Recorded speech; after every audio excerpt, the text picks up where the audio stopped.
What is normal anyway?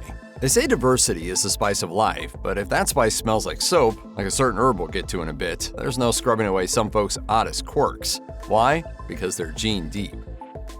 Earlier in November, a TikTok video caused a bit of a social media uproar. In the video, viewers were asked whether they can detect the unpleasant smell of ants, which led to a few commentators being torn between agreeing to this and many others claiming BS. Apparently some people can't smell dead ants. At all. Turns out, ants can and do release certain scents, especially if they're in trouble or have died. One particular kind of ant that is often present in the Midwest and on the East Coast is the typical house ant, which can give off a smell that is similar to blue cheese when squashed, according to Popular Science. Additionally, a few other types of ants release formic acid that smells like vinegar when they find themselves in danger. It is believed by some that the ability to detect this smell is linked to a genetic quirk that makes some people more likely to detect the odor compared to others. If you're someone who never gets bothered by smelly fish, you have your genes to thank. As per a report by Nature, those with a certain genetic variant can better handle the smell of fish. And for some, it may even smell pleasant and remind them of something like caramel. Icelandic researchers Rosa Gisladottir and Carrie Stephenson from Decode Genetics in Reykjavik looked for genetic variants among thousands of participants, asking them to test a variety of scents while studying their DNA. The participants were treated to scents from things like cinnamon, licorice, and, well, fish. They were then asked to rate the smell and name it. As per the study, a mutation in a gene responsible for a certain odor receptor was found responsible for the differences in the answers from the participants. For example, those who had the genetic mutation found the smell of fish less overwhelming, and many of them linked the smell to items like rose, caramel, and potatoes, while others could not smell it. As explained by the New York Times, this mutation is rare. As per researcher Paul Joseph, who works at the National Institutes of Health, it's possible that dietary patterns could have an influence on these genetic patterns.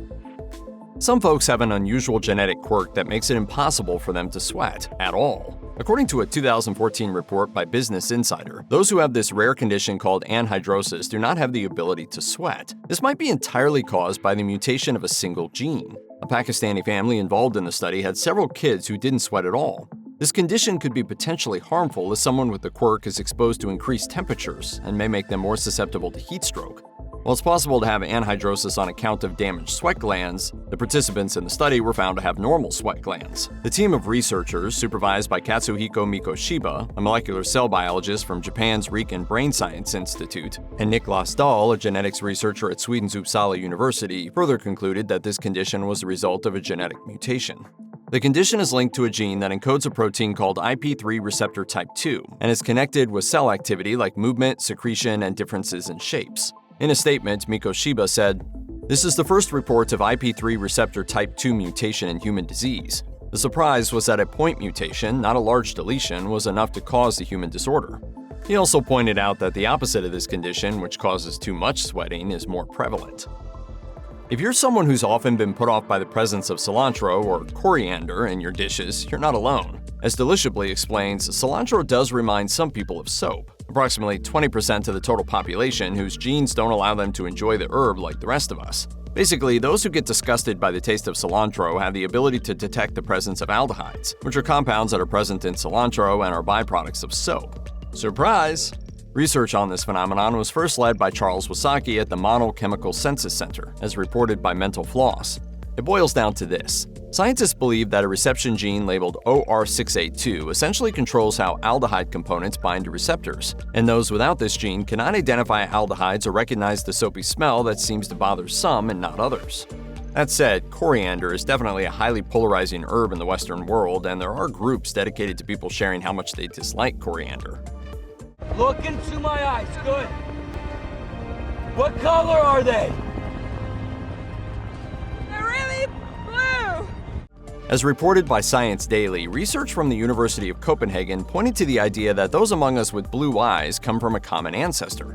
They attributed this to a genetic mutation that is believed to have happened thousands of years ago. When these findings were first revealed, Hans Eiberg of the university's Cellular and Molecular Medicine department said, "Originally, we all had brown eyes, but a genetic mutation affecting the OCA2 gene in our chromosomes resulted in the creation of a switch, which literally turned off the ability to produce brown eyes. What happened next? Simply put, the OCA2 gene is responsible for producing melanin that, in turn, assigns color to eyes, hair, and skin. The switch led to the lightening of eyes from brown to blue, but the genetic mutation didn't do away with the OCA2 gene itself. If that were the case, everyone would lack color in their eyes, hair, and skin. Plus, as per Iberg, those with blue eyes have a slight variation as far as melanin in their eyes is concerned, which points to the theory that they had common roots. Iberg pointed out, they have all inherited the same switch at exactly the same spot in their DNA. However, later research pointed to the idea that at least 3 genetic factors could cause blue eyes and would differ from region to region.